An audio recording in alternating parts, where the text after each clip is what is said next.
너무나 무덥지요. 걸어다니는 것조차도 요새 힘들어요. 너무 힘든 그런 때인 것 같아요. 이제 본격적으로 여름이 이제 왔고 또 초복, 중복까지도 지났고 이제 8월 뭐 첫 주까지, 둘째 주까지는 계속 이렇게 덥지 않을까 생각을 합니다. 지금 휴가철이고 많은 사람들 휴가들 또 떠나기도 하는데 이 코로나19로 인해서 작년과 올해도 비슷하게 저희들이 자유함이 없어요. 자유함. 여러 가지 힘들고 고통 가운데 있습니다. 우리 몸도 마음도 영혼까지도 참 어떻게 보면 자유함이 없다는 걸 이렇게 느끼게 됩니다. 오늘도 이게 더운데 주예전에 나와서 예배드린 여러분들 모든 성도들의 가정과 삶의 자리, 특별히 또 지금 또 영상으로 예배드린 모든 분들이 하나님의 크신 은총이 있기를 간절히 축원합니다. 이게 우리 또 찬양 인도하시는 우리 집사님 또 방송 또 반주 또 차량 여러 가지로 애쓰고 수고하시는 우리 모든 분들 위해서 우리 박수 한번 쳐주시기 바랍니다. 너무너무 감사합니다. 애쓰고 수고하시는 분들이 있어서 또 이렇게 교회가 예배가 진행된 줄 믿습니다. 우리가 같이 한번 인사 한번 할까요? 축복합니다. 사랑합니다. 고맙습니다. 잘 될 줄 믿습니다. 잘 되고 있습니다. 더 잘 됩니다. 아멘. 여러분 그 고통이라는 단어를 제가 사전적 의미를 한번 찾아봤더니 이렇게 쓰여 있더라고요. 몸이나 마음이 아픔이나 괴로움, 몸이나 마음의 아픔이나 괴로움 그랬어요. 아주 간단하게 명료하게 되게 의미가 되어 있던데 이게 무슨 말씀이냐면 모든 사람들은요 육적인 고통과 정신적인 고통과 영적인 고통을 당하고 또 살아가게 되어 있다는 것입니다. 어느 누구나 나는 자유해, 나는 편안해, 나는 고통이 없어, 그런 사람은 아무도 없다는 거예요. 모든 사람은 이런저런 모양으로 크고 작은 고통과 환난과 어려움과 정신적인 영적인 육적인 그런 마음의 상처를 또한 가지고도 살아가고 있다 이렇게 표현하는 것입니다. 제가 힘든 고통을 저도 한번 느껴본 적이 있는데 그것이 언제냐면 저쪽 그 3층에 있을 때 제가 그 다리 수술을 그때 받았잖아요. 근데 전 다리 수술을 받으면 너무 쉽게 편하게 또 의사 선생님도 그랬어요. 아이고 자고 일어나면요 다 나았어요. 다 그리고 퇴원하면 돼요 그러더라고요. 다 나았다고. 하룻밤만 자고 일어나면 된대요. 그리고 아무 고통도 통증도 없고요. 그래요? 그럼 합시다. 그래서 했잖아요. 저도 이제 그렇게 기대하고 아침에 이렇게 이제 뭐 이렇게 눈을 떴는데 도저히 못 일어나겠는. 그리고 막 고통이 얼마나 심한지요. 그 고통은 제가 처음 당하는 고통이었어요. 그래서 무릎 통증이 아파가지고 막 고통이 아니라 정신이 없는 고통이 있잖아요. 제 정신이 몽롱하고 또 온몸이 말을 안 듣고 앞에 사람이 있는데 사람을 쳐다볼 수도 없고 무슨 말을 해도 그 말이 귀에 들어오지도 않아요 제대로. 그리고 일어나야 되는데 일어나지 못하는 거예요. 얼마나 고통스러우면요. 내 몸을 움직일 수가 없어요. 의사가 와서 일어나라는데 제가 못 일어나요. 그냥 누워서 그냥 꼼짝 못하는. 이렇게 고통스럽구나. 이런 고통이 지속되면 사람들이 그러잖아요. 자살을 한 번씩 하잖아요. 자살. 근데 그 사람들이 얼마나 고통스러우면 자살했을까? 우리가 그런 고민을 한 번씩 해보잖아요. 이런 고통을 참다 못 참으면 자살할 수도 있겠구나. 그게 자유함을 누릴 수 있다는 그런 생각을 가질 수 있겠구나. 차라리 그런 생각을 마음을 먹겠더라고요. 그런 정말 고통스러운 것을 제가 한번 느껴봤어요. 이게 저는 딱 2번 느껴봤어요. 이거 한번 느껴보고 한 번은 군대 가서 이제 훈련 받을 때 그 체류탄 그 가스죠. 체류탄 가스 그걸 이제 터뜨리는데 제 앞에 터뜨려서 제 앞에 터뜨렸는데 이 뭐 하나 터뜨렸는데 어떻게 또 제 앞에다 그걸 터뜨려가지고 그게 터지면 이게 뭐 연기가 조금씩 나오는 게 아니라 하얀 연기가 쫙 나와요. 가스가 그냥 하얗게 그냥 쫙 퍼지거든요. 순식간에. 그러니까 뭐 조금씩 나오는 게 아니라 쫙 퍼지니까 제가 호흡을 하면은 그거 마실 수밖에 없어요. 근데 확 마셨어요. 제가 한 번 마셨는데 사람은 당황하면 또 마시게 돼 있어요. 또 마셔. 근데 그 하얀 그 가스를 한 번, 2번, 3번을 마셔보세요. 이게 죽는 거구나. 좀 그걸 느껴봤어요. 이게 죽음이구나, 죽음. 근데 뭐 제가 이렇게 막 뒹굴고 싶어도 뒹굴 수가 없어요. 너무 고통스러운데 넘어지고 싶어도 넘어지지가 않아죠. 이게 죽는구나, 죽음. 이제 그런 걸 그것이 뭐 길지는 않았어요. 불과 한 뭐 10여 초, 몇 초, 한 20초 정도 됐나? 뭐 지금 정확하게 모르겠어요. 그 정도의 순간인데 얼마나 고통스러운지요. 제가 가스실 들어가도 저는 눈 하나 깜짝 안 하거든요. 제가 좀 독해요. 그런 거 잘 견뎌요. 근데 그거는 못 견디겠더라고요. 결국에는 제가 막 뒹굴었어요. 나중에 뒹굴었는데 뭐 콧물 눈물 뭐 인정사정은 없죠. 근데 그것이 이렇게 쫙 연기가 퍼져서 모든 사람들이 조금씩 맡게 해야 되는데 제 앞에 떨어져서 그걸 제가 마시다 보니까 제가 이제 피해자가 된 거죠. 어떻게 보면요.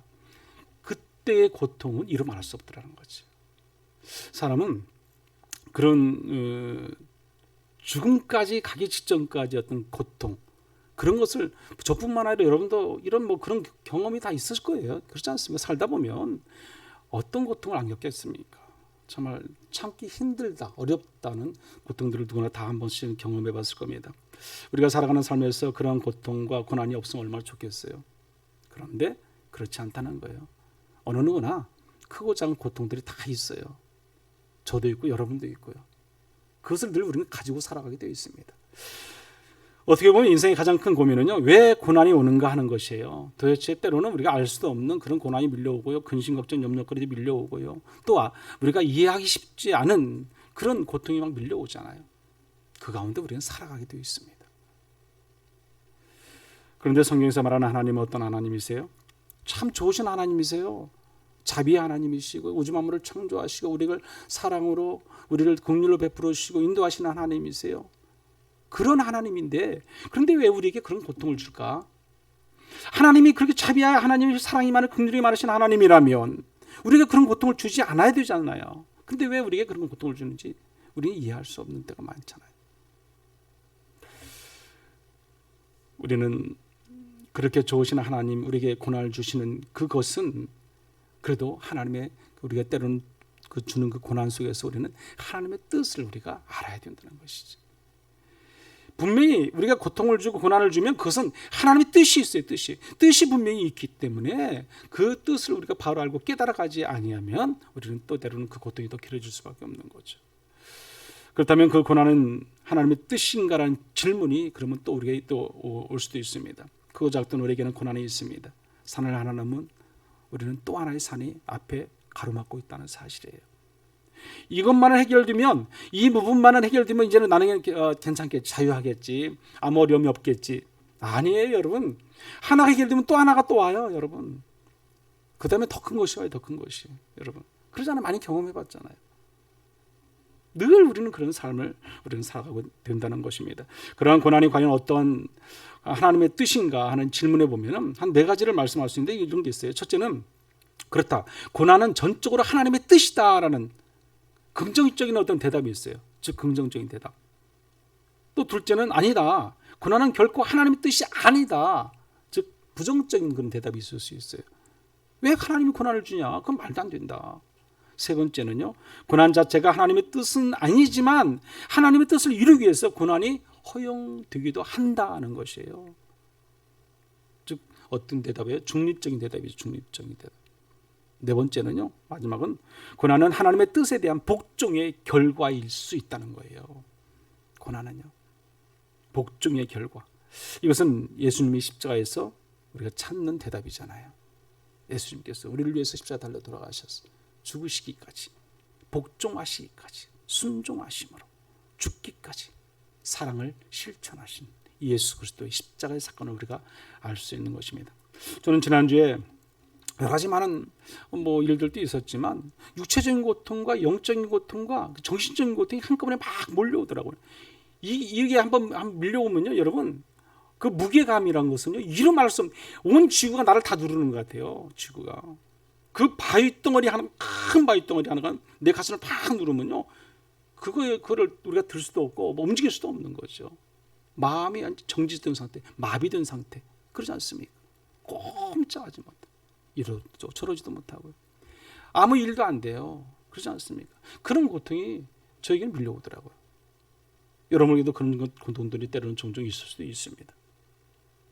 그런 고통이 밀려오니까 우리는 어떻게 해요? 예수를 믿는 믿음의 사람들은 습관적으로 먼저 찾는 것은 하나님이에요. 하나님. 주님을 바라볼 수밖에 없고 주님을 찾을 수밖에 없고 주님을 만나서 뭔가를 해결해야 되기 때문에 그렇습니다. 내 힘으로 되지 않냐고 네 문제를 내가 해결할 수 없는 부분이라면은 우리는 하나님께 전적으로 맡겨야죠. 의지해야죠. 찾아야죠. 그래서 주님을 부르셨습니다. 그리고 가장 먼저 나를 돌아보는 거예요. 아, 내가 또 하나님의 뭘 잘못했나? 내 죄가 무엇인가? 하나님 마음을 아프게 한 것이 무엇이 있을까? 돌아보는 거죠. 뒤로 쫙 필름을 돌려보잖아요. 내가 뭘 하나님께 마음을 아프게 상하게 했지? 그래서 자신을 돌아보는 겁니다. 그럼 뭐래? 그러면서요? 회개하잖아요. 회개. 그게 우리가 해야 할, 믿음의 성도들이 해야 할 가장 기본이에요. 기본. 고통과 어려움과 혼란과 역경, 여러 가지 어려움 상황에서 우리가 돌아오게 되면 우리는 가장 먼저 하나님을 찾고 하나님 앞에 나와서 무릎 꿇고 회개하는 것이 우리가 해야 할 일이라는 것입니다. 왜 나에게 이런 고통과 고난과 어려움이 밀려와서 나를 힘들게 하는지 모르겠어. 하나님 이게 대체 왜 그러는 거예요? 이유가 뭐예요? 따질 일이 아니라는 거예요, 여러분. 먼저 하나님께 우리는 무릎 꿇고 기도할 수밖에 없는 그런 삶의 자리라는 것입니다. 그게 믿음의 성도예요, 여러분. 사람들은 일반적으로 고난받는 걸 좋아하지 않습니다. 몸이 아프거나 괴로운 일을 싫어한다는 거예요. 그래서 사람들은 누구나 편리함을 좋아해요. 편함을 좋아해요. 예수 믿는 것도 편리하게 믿는 것도 좋아하고요. 고통과 어려움 가운데 우리가 예수님 믿고 그 예수님 의지하고 주의 일을 하는 거 원치 않아요. 가면 갈수록 더해요. 우리는 그런 편리함을 모두가 찾습니다. 하나님께서 우리를 창조하실 때 얼마든지 고통을 느끼지 않게 할 수도 있을 텐데 왜 우리에게 이런 고통을 줘서 우리를 힘들게 하고 우리를 고민스럽게 하고 우리를 염려를 가지게 하는지 모르겠다. 우리는 그런 불평과 불만을 가질 수도 있습니다. 그러나 고통은요, 저만 갖는 게 아니에요. 어떤 사람들은 그렇게 생각할 수 있어요. 난 왜 나만 이렇게 가장 고통이 클까? 다른 사람들은 아무것도 없는 것 같은데 왜 나만 이런 고통이 올까? 내 고통은 더 크게 보여지는. 근데 똑같아요, 여러분. 내 고통만 큰 게 아니라 모든 사람의 고통은 다 비슷비슷합니다, 여러분. 그런 어려움 가운데 우리가 살아간다는 사실입니다. 그러나 만약 인간이 고통을 느끼지 않는다면 그것은요, 축복이 아니라 저주라고 그래요, 저주. 고통을 느끼지 않는다면. 고통이 있어야 된다는 겁니다. 지난주에 그 고통이라는 선물, 몸이라는 선물 그런 책이 있어요. 그 책에서 보면은 폴 브랜드와 그 필립 얀시가 쓴 그 저자예요. 그분들이 쓴 책인데 나환자 친구인 외과 의사의 폴 브랜드의 생애에 그 헌신하며 봉사하고 나환자들을 위해서 애쓰고 수고하며 살았던 그 과정을 이렇게 그 책에 보면 기록하고 있어요. 그러면서 그 고통의 어떤 그 선물이라는 그 책 제목을 정해서 우리가 고통이라는 선물, 몸이라는 선물 그래서 그 책을 이렇게 써놨습니다. 그 책을 이렇게 읽어보면 몸에 이상이 생겼을 때도 불구하고 고통을 느끼지 못하는 것 때문에 결국에는 심하게 그 나병 환자들은 손과 발과 얼굴과 이런 모든 몸이 망가진다는 거예요. 왜? 고통을 못 느끼니까. 어디가 썩어서 떨어져 나가는지도 잘 구분이 안 돼요. 왜? 고통을 못 느끼니까. 여러분, 고통을 못 느낀다는 것은 얼마나 비극인지 몰라요, 여러분. 그래서 사람은요, 누구나 고통을 느낄 수 있어야 돼요. 그 가운데 우리는 하나님을 바라볼 수 있는 기회가 생기기 때문에 그렇습니다. 여러분, 저와 여러분이 고통이 온다고 우리는 그에 대해서 불평불만하지 마십시오. 감사해야 돼요, 감사. 그 책에 보면 때로는 고통만큼 필요한 것도 없다 그렇게 써 있어요. 그리고 고통은 하나님이 우리에게 주시는 커다란 선물이다 이렇게 강조했어요. 고통은 하나님이 우리에게 주시는 커다란 선물이래요. 선물이요. 우리는 고통 피하고 싶잖아요. 고통 같은 어려움 그런 것들이 있으면 우리는 안 당하고 싶잖아요. 근데 그것이 선물이래요. 선물. 그 책에서 인도에서 나병 환자들을 대상으로 의료행위를 했던 그 브랜드 박사는 이렇게 말을 해요. 몸이 썩어가다가도 도무지 고통을 느낄 줄 모르는 그 나환자들을 바라보면서 하는 얘기예요. 저는 어제 이게 점심 식사를 하는데 갑자기 뜨거운 그 데다가 손을 이렇게 좀 댔어요. 이게 손가락 이렇게 댔는데 얼마나 뜨거운지 몰라요. 이게 저는 그냥 괜찮을 줄 알았어요. 손바닥이 그래서 괜찮겠지 그러는데 아니 막 그 안에서 그 따가움이 계속 진동하는 거죠. 그래서 결국은 얼음물을 갖다가 이 손을 이렇게 담그고 있었어요. 얼음물. 이러고 한 번 몇십 분을 담그고 있었던 것 같아요. 그래도 꺼내면 얼음물에서 꺼내면 아파. 집어넣으면 괜찮아요. 통증이 사라져. 그러기를 한 몇십 분 한 것 같아요. 그리고 그냥 어쩔 수 없이 뭐 이제 빼야겠다 그래서 계속 있을 수 없잖아요. 그래서 그냥 뺐어요. 뺐는데 당분간은 계속 그래도 통증이 있더라고요. 그래서 약도 좀 바르고 이렇게 해서 뭐 지금은 괜찮아요. 괜찮았는데 그런 고통, 통증이 있다는 거죠. 느낌이 온다는 거죠. 아픔이 있다는 거죠. 그런데 그 나 환자들은요 그런 게 없어요. 여러분 그들은 뭐 감자를 책에서 보면 감자를 구워 먹다가도 막 숯불에 막 그 불이 막 되고 그래도 손이 막 뜨거움이 있어도 그 뜨거움을 못 느끼니까 그냥 감자를 먹고 있는 거예요. 손이 빨갛게 타 들어가도 모르는 거죠. 마당에서 막 삽을 통해서 파서 뭐 하고 다음에 또 자기 발을 찢기도 하고 그럼 거기서 뭐 피가 나고 뭐 그래도 아픈 통증을 못 느낀다는 거예요. 못 느낀다는 거예요. 얼마나 그 비극인가요? 그래서 저주라고 말하는 저주. 그래서 그들의 보면 뭐 촛불도 손으로 꺼도되고요. 깨진 유리 조각에 뭐 거닐다가 발가락을 사이로 찔러도 아무런 통증을 느끼지 못하게 그들은 살아가고 있더라는 것이죠.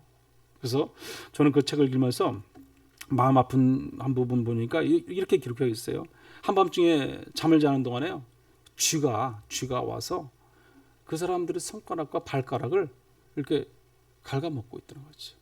그래서 그 손가락을 잘라서 가도 그들은 뭐예요? 잠을 자고 있다는 거예요. 잠을. 그래서 폴 브랜드 박사님이 그것을 보고 너무 마음이 아프니까 뭐를 해요? 고양이 한 마리씩 그 사람들한테 이렇게 안겨주고 고양이랑 같이 자게끔. 쥐가 못 들어오게. 그렇게 고양이를 방에 넣어줬다는 그런 내용들이 있어요.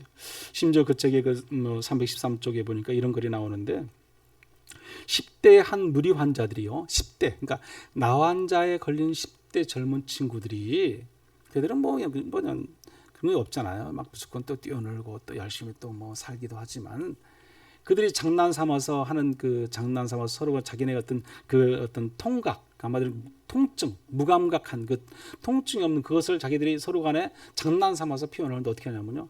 이 손바닥, 이 손가락이 사이를 가시로 이렇게 찌른다는 거예요. 찌르는데 우리가 바늘로 실교에서 바늘로 옷을 꼬매듯이 찔러가지고 이 반대편을 뺀다는 거예요. 그래도 태어난 거죠.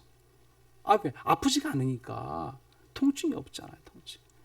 이런 그런 장난을 하면서 논다는 거예요.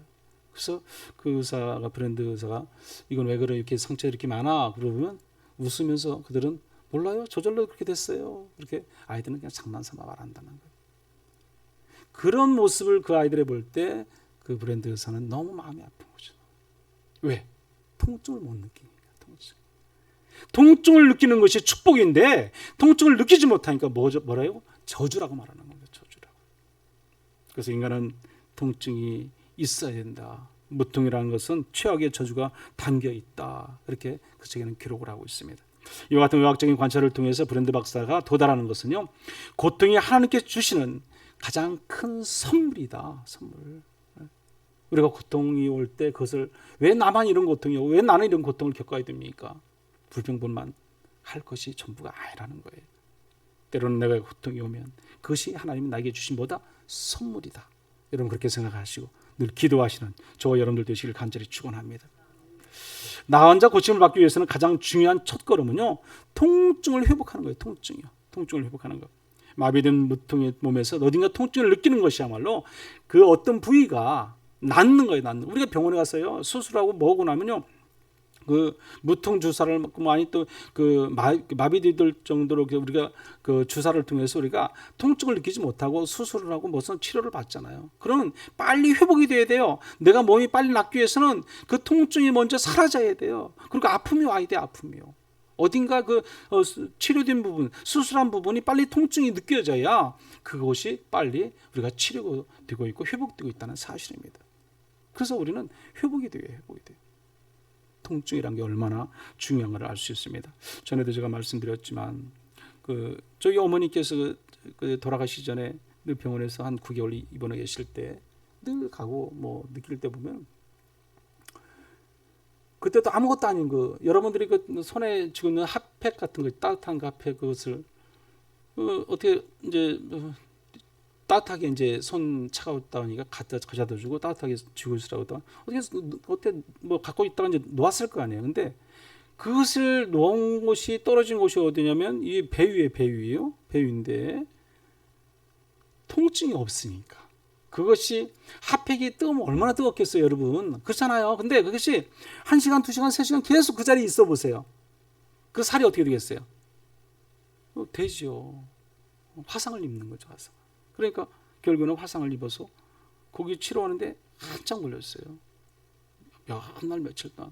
그 화상이 빨갛게 그냥 한 손바닥 이 정도 된 그 크기가 빨갛게 다 익어서 거기를 딱 띄어내고 근데 문제는 어머니는 그걸 모른다는 거예요. 모른다. 봐서는 알아요. 근데 통증을 못 느낀다는 거예요. 통증. 마비됐으니까요. 얼마나 마음 아파요. 제가 그 휠체어를 몰고 가다가 휠체어가 밀려서 안 나간다고 그랬잖아. 안 나간다. 근데 발에 딱 걸려서 안 나갔다고 그랬지 않습니까?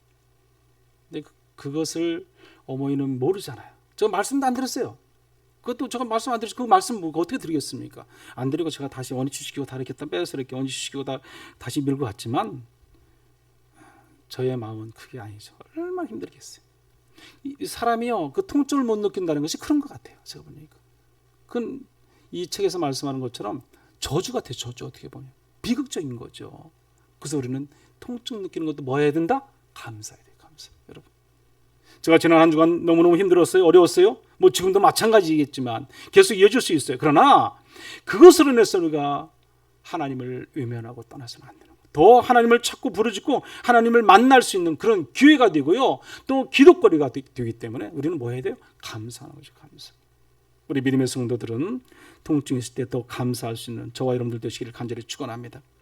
육체적인 고통보다 더더욱 견디기 어려운 것은요, 정신적인 고통이에요. 여러분, 육체적인 고통은 잠깐 잠시예요. 있을 수도 있고 또 떠날 수도 있고 다시 올 수도 있고 그렇지만 이 정신적인 고통은 이루말 수 없는 겁니다. 육적인 치료야 뭐 어디 아프면 상처 났다 그러면 치료하고 수술하고 뭐 하고 하면 또 나을 수도 있고 또 아물 수도 있는 것이, 회복될 수 있는 것이 육체적인 우리 몸과 마음이잖아요. 근데 정신적인 고통은요, 아무리 치료해도요 그게 회복되기가 쉽지 않습니다. 깊은 상처는, 그 상처는 언제 나도 모르게 자꾸 또 나올 수 있기 때문에, 그래서 가능하면은 그런 상처가 있지 않도록 우리는 서로가 조심할 필요가 있는 거죠. 상처를 주지 말아야 되는 거죠. 인간의 고난에는 크게 세 가지 종류가 있다고 합니다. 첫째는요, 자신의 잘못으로 인해서 당하는 고난이 있다고 그래요. 내 잘못으로 인해서.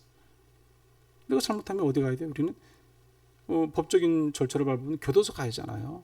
하나의 예를 들어서 우리가 뭐 이런 음주운전했다. 그러면요 어디로 가야 돼요? 우리는 어차피 뭐 어떤 교도소를 가지 않냐면 뭐 다른 어떤 벌칙이 있을 수 있고 뭐 면허가 취소된다든지 아니면 뭐 여러 가지 방법이 있잖아요. 그런 고난을 당하는 거죠. 두 번째는요, 자신의 잘못과 상관없이 당하는 애매한 고난도 있다는 거예요. 우리가 살다 보면 이런 고난이 많아요. 자신하고 전혀 상관없어요. 자신하고요. 요즘 그 인터넷에 이게 자꾸 뜨는 것 중에 하나가 한 이틀, 2, 3일 계속 뜨는 것이 뭐냐면, 사거리에서 차를 몰고 쫙 가는 거예요. 한 사람이. 차를 몰고 가는데, 그 이제 신호가 이제 거의 끊을 때서 빨리 지나가는 거죠. 근데 이게 막 지나가는데 옆에서 그 자전거 타고 오던 사람이 차가 쌩 지나가니까 이제 그 사람이 지금 갈 상황도 아닌데 그냥 넘어진 거죠. 차가 부딪힌 것도 아니잖아요. 이 차는 자기 차 그냥 간 거예요. 자기 신호가 가고. 여기서 오다가 한참 거리 몇 미터 떨어지는 거였어. 넘어졌어요. 근데 보니까 그 지나간 차가 뭐예요? 그 사람에게 4천만 원인가를 이렇게 물어줬다는 거예요. 4천만 원. 제가 보기엔 도저히 이해가 안 가는 거죠. 왜 그 사람이 물어줄 이유가 없잖아. 뭐 부딪힌 것도 아무것도 아니잖아요. 자기가 스스로 넘어졌는데 4천만 원 물어줬다. 근데 또 나중에 더 강하게 뭐 형사 고발한다, 뭐 한다, 또 그런다. 그래서 그게 이제 화면에 계속 그 창에 떠서 한 이틀 이상을 이렇게 그것이 메인으로 올라와 있더라고 보니까. 모든 사람들이 그 이해가 안 가는 거죠. 나도 저도 할 수 없는 거죠. 그런데도 그것은 어때요? 내가 원치도 않는데 이렇게 당하는 고난, 그런 고난이 또 있다는 거죠. 우리가 살다 보면 그런 것들이 많잖아요. 또 하나 고난은 뭐냐면요, 자발적으로 기꺼이 당하는 고난이 있어요. 자발적으로. 우리 주님의 그 고난이지 않습니까? 우리가 예수를 믿는 믿음의 성도들은 그런 고난 가운데 살아가는 성도의 삶의 자료인 줄 믿습니다. 여러분 성자 다니엘이라고 아시잖아요. 그 책을 읽어보면 어떻게 이럴 수 있을까? 저도 오래된 읽은 책이지만 그 다미안 신부는 어떻게 보면 그 19세기 그 벨기에 그 카톨릭 선교사고 신부예요, 신부. 근데 그분이 와서 하와이 몰루카라는 섬에 와서 나병 환자들을, 한센병 환자들을 하다가 치료해도 그 사람들이 아무리 말을 해도 어때요? 그쪽에서 보면 뭐라고 말합니까? 그 사람들이 말을 안 듣잖아요. 안 따라오잖아요. 그러니까 자기가 스스로 병에 걸리잖아요. 그래? 그러면 내가 똑같이 이 사람들과 똑같은 나 환자가 되어서 복음을 전하니까 그때부터는 누구든지 다 그 사람 말하면 다 믿는 거죠. 그거 어디 쉽습니까? 쉽지가 않은 거죠, 여러분. 우리가 자발적으로 기꺼이 당하는 고난, 그런 고난이 예수 그리스도의 고난인 줄 믿습니다.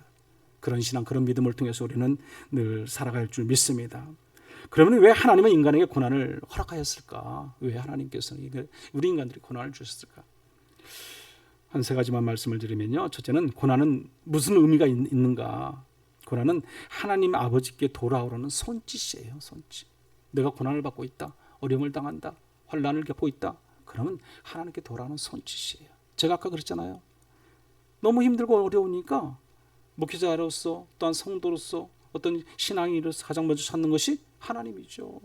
하나님, 제가 뭘 잘못했습니까? 회개죠, 회개. 고난은 그래서 우리는 회개가 가장 먼저 이루어져야 돼요. 가장 먼저. 내가 뭘 잘못했을까? 돌아보는 거죠. 나를 돌아보는 거죠. 그래서 고난 가운데 그 고통이 있을 때는 우리는 고난의 회개는 기회가 되는 거예요. 기회예요. 여러분, 베드로전서 4장 1절에 보면 이렇게 말합니다. 육체의 고난을 받은 자는 죄를 그쳤음이니 그랬어요. 육체의 고난을 받은 자는 죄를 그쳤다는 거죠. 육체의 고난 가운데 있는 사람이 죄를 또 지켰습니까? 못 져요, 여러분, 못 져요. 근데 육체 고난 고통이 있는데 어떻게 무슨 죄를 또 범하겠습니까? 죄가 끝난 거죠.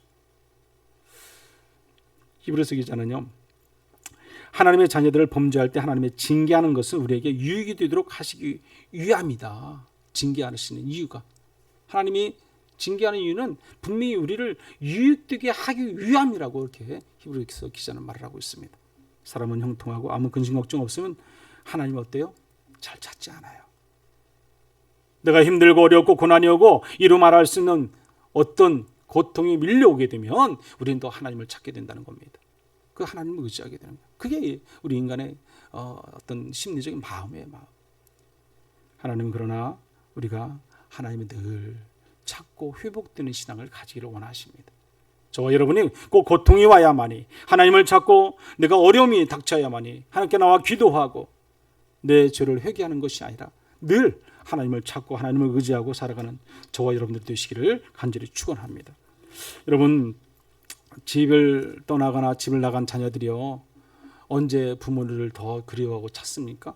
내가 힘들고 괴로울 때, 아플 때. 또 군대가 있는 우리 자녀들 보면요, 그들이 그 눈물을 주면서 부모님을 그리워하는 때가 언제인지 아세요? 군대 너무 훈련이 힘들 때. 그것도 하나 있어요. 아플 때, 몸이 아플 때. 서러운 거죠. 집에 있으면 부모님이 막 뭐라도 해주고 뭐 이렇게 막 맛있는 거라도 해주고 그럴 텐데 약이라도 제대로 군대는 그런 게 좀 자유치 못하잖아요. 어린이들 보면요, 어린 아이들 보면은 막 열심히 뛰어다니잖아. 막 그냥 정신없이 뛰어다녀요. 자기들이 즐겁고 기쁘고 친구들끼리 놀러 다닐 때는 부모 생각나요? 안 나죠, 여러분. 그런데 언제 가만히 또 뛰어놀다가 또 갑자기 막 엄마 아빠하고 뛰어올 때가 있어. 그때는 왜 뛰어와요? 뭔가 문제가 있을 때, 자기가 다친다든지 어떤 뭐 어려움을 직면했기 때문에 그렇게 뛰어오는 거예요. 나 여기 아파요. 여기 피가 나요. 이사야 55장 6절에서 7절 말씀을 이렇게 말합니다. 우리 한번 같이 읽어볼까요? 너희는 여호와를 만날 만한 때에 찾으라. 가까이 계실 때 그를 부르라. 악인은 그의 길을, 불의한 자는 그의 생각을 버리고 여호와께로 돌아오라. 그리하면 그가 긍휼히 여기시리라. 우리 하나님께로 돌아오라. 그가 너그럽게 용서하시리라. 아멘.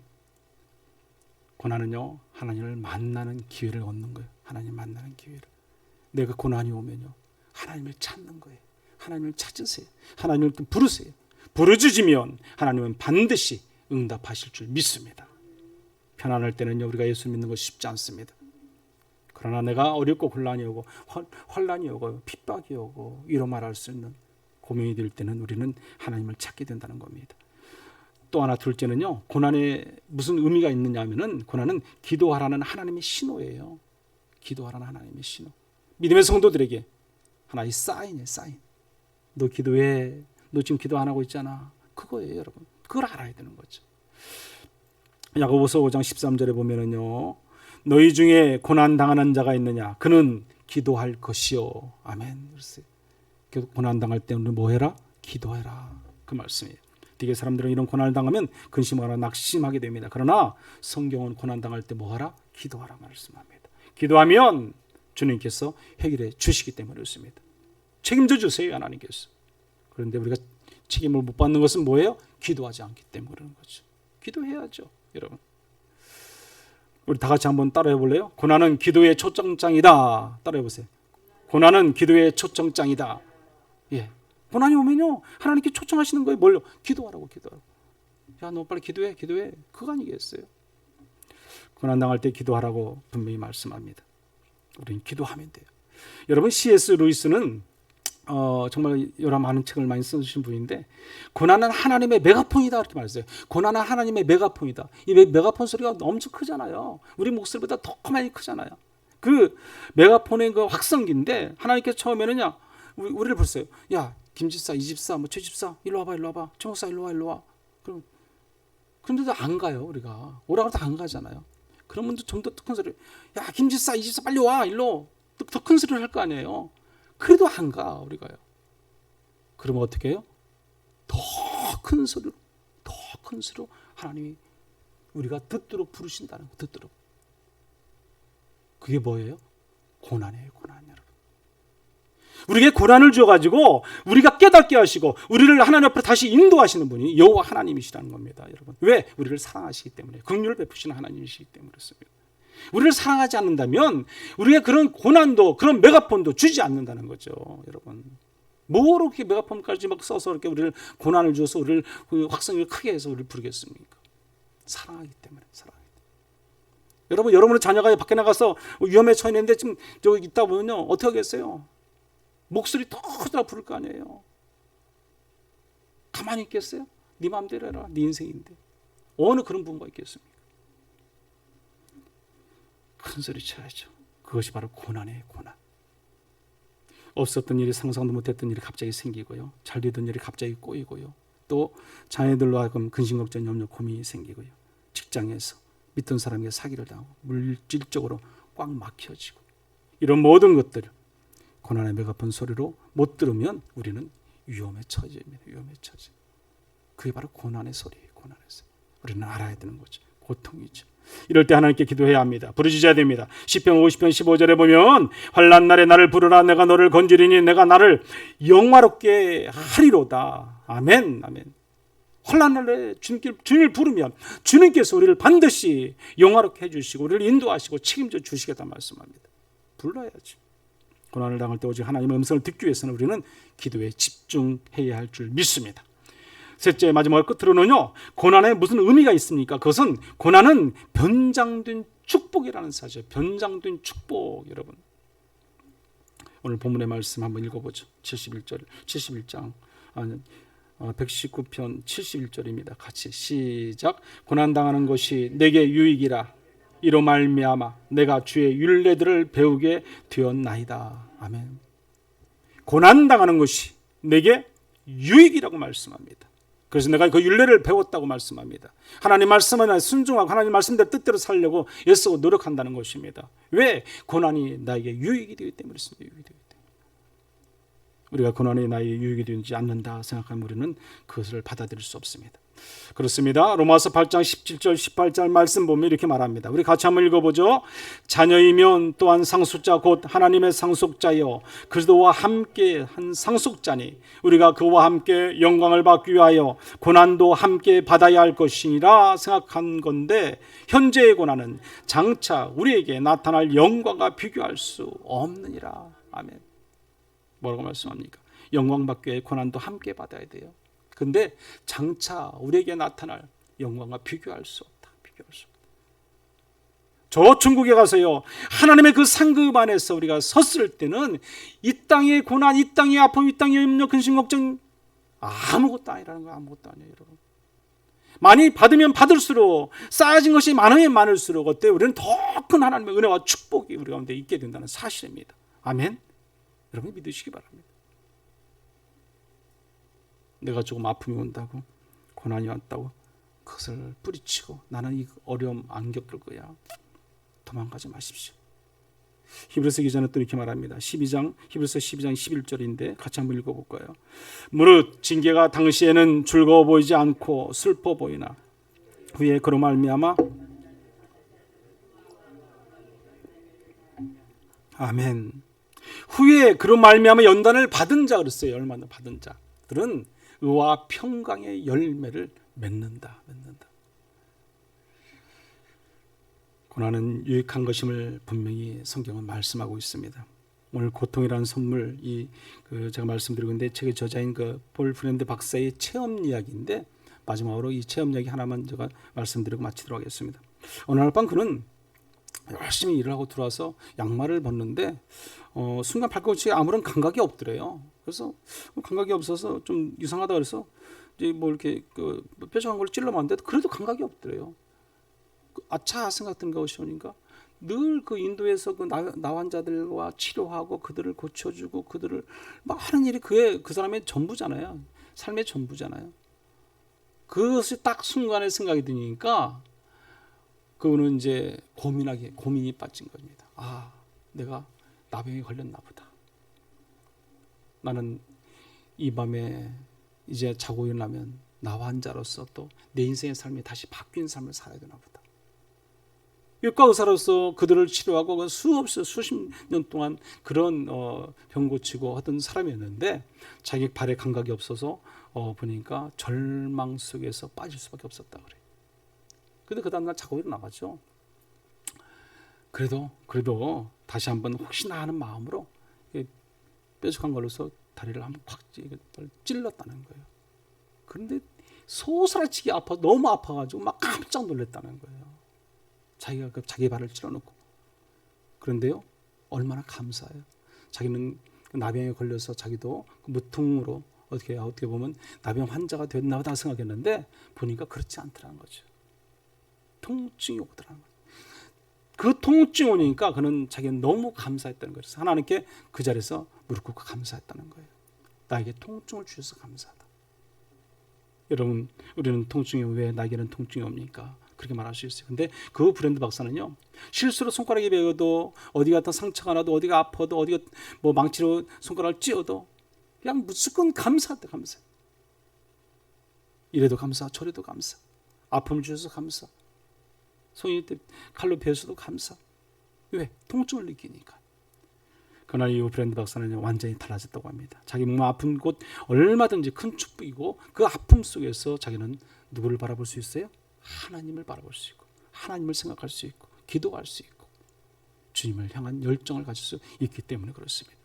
그래서 근심 걱정 염려가 와도 그는요 감사했다고 그래요. 감사. 사랑하는 여러분, 지금 여러모로 고통스러운 일이 있으십니까? 아니 아픔이 있으십니까? 아니면 밤잠을 이루지 못하고 계신 일이 있습니까? 아니면 가슴이 먹먹한 일이 있습니까? 감사하시기 바랍니다. 내가 그런 고통을 느끼고 그런 아픔을 느낄 수 있다는 그 자체만 해도 우리는요, 이 브랜드 박사가 외쳤던 것처럼 우리도 감사할 수 있어야 돼요. 감사할 수 있어요. 그래야 우리는 하나님을 찾을 수 있어요. 그래야 우리는 기도를 회복할 수 있어요. 그래야 우리는 회개할 수 있어요. 그래야 우리는 더 큰 고통을 통한 유익을 얻을 수 있기 때문에 그렇습니다. 변장된 축복이 우리 가운데 반드시 있음을 여러분들 믿으시기 바랍니다. 놀라운 상급이 우리 가운데 있습니다. 지금 내가 고통을 느끼고 있다는 자체가 내가 어떻게 보면 살아있다는 증거예요. 살아있다는 증거.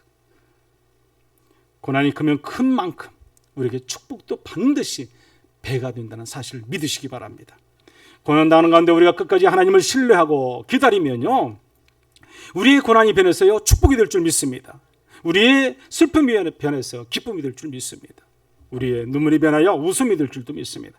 우리 고난이 반드시 유익이 될 줄 믿습니다. 어떠한 고난이 몰라도 그 고난 뒤에는 반드시 그 축복이 있음을 믿으시고 오직 하나님과 더불어 살아가기, 부족함이 없는 저와 여러분들 되시기를 간절히 축원합니다. 고마우신 하나님 아버지, 참으로 감사를 드립니다. 우리가 때로는 고난이 오고 아픔이 오고 여러 가지 근심 걱정 염려가 밀려오지만 그것으로 인해서 오늘 우리는 감사할 것을 말씀을 통해서 묵상했습니다.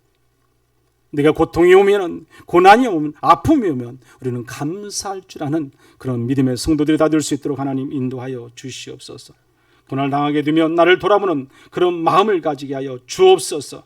하나님 보시기에 내가 범죄한 것이 있다면 먼저 회개하게 도와주시고 주님을 믿음으로 온전히 믿고 의지하며 살아갈 때 이 땅의 삶의 자리에 우리가 늘 이겨 승리할 수 있는 거룩한 성도의 삶이 될 수 있도록 하나님 인도하여 주시옵소서. 고난을 통해서 예수님을 믿고 구원받는 것에 더 큰 축복이 임하게 하시고 오직 믿음의 성도들로 인해서 우리가 더불어 주님과 함께하는 그런 성도의 삶을 살아가는 우리 모두가 되도록 하나님 인도하여 주시옵소서. 고난당하는 것이 내게 유익임을 알게 하시옵소서. 고난 뒤에는 반드시 변장된 축복이 있음을 알고 오직 하나님만을 바라보고 하나님만을 의지하며 하나님께 모든 걸 맡기고 살아가는 거룩한 성도의 삶이 다 되도록 인도하여 주옵소서. 예수님의 이름으로 기도드리옵나이다. 아멘.